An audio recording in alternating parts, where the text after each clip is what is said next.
Welcome to the tutorial on how to write your mission position paper.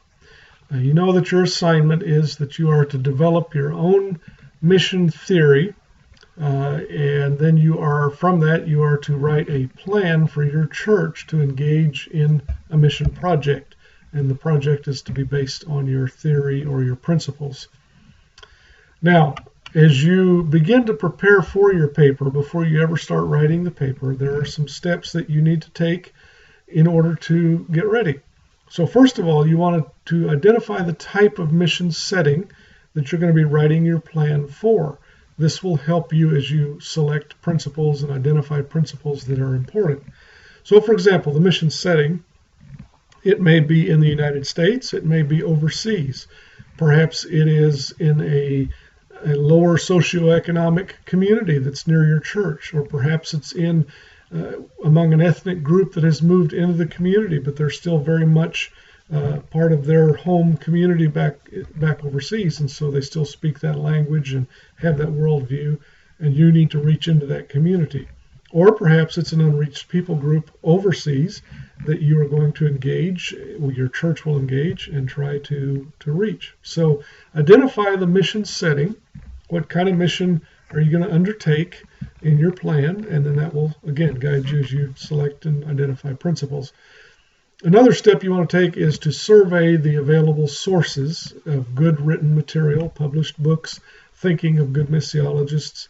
And I've given you a very brief introductory list of some books that you can survey that will help you in areas of mission principles, church planting, worldview, family structure, social structure, things like that. They'll kind of give you some ideas as to what the issues are and what principles need to be kind of hammered out.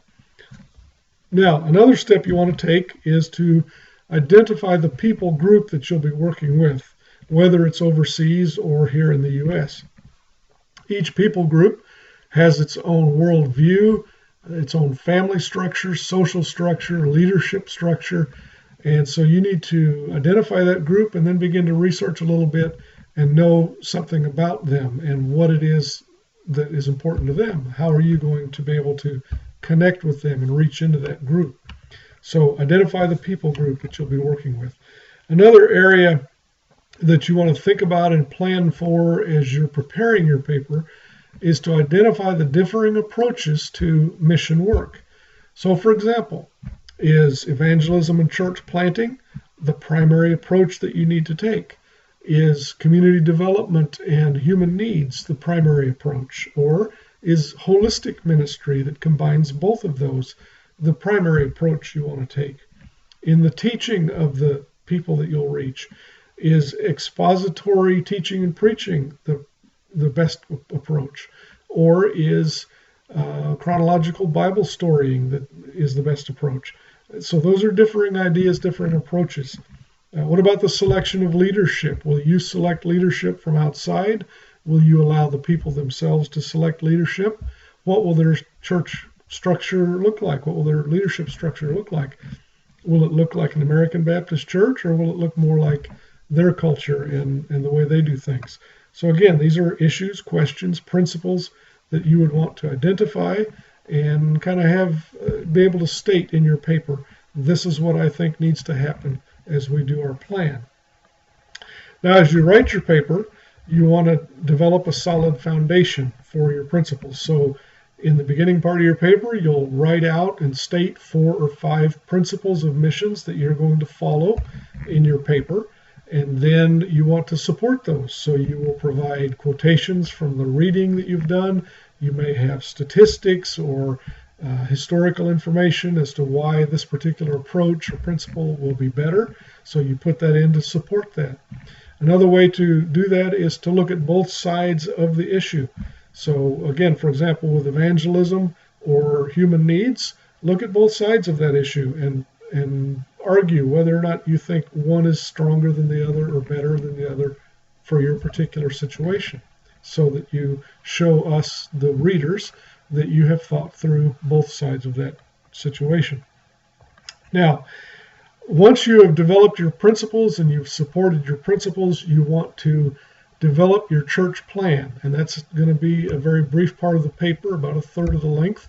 But you develop your church plan based on those principles so that it's clearly flowing out of what you have said you believe. So that's how you do that. Now, if you look in the document that's attached to this video, there's a page, I believe it's the second page, that has a structure for the paper. So you'll see that you need a title page, the introduction, the body of the paper, and the conclusion for the paper. And then you need a bibliography.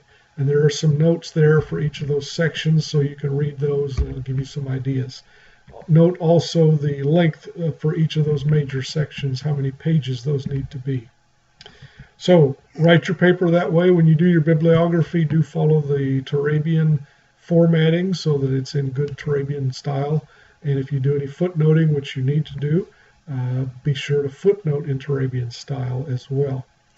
Now, one of the things for this paper that you need to be aware of is that you need to have twice as many books and scholarly journals, mission journals, that you're quoting from as you do internet sources. So you can use some internet, but you need to use twice as many books or journals in your quoting.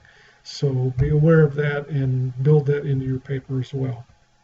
Now, this whole experience that you're about to go through, this process of identifying the type of people you're working with, their worldview, their needs, developing principles for reaching into that community.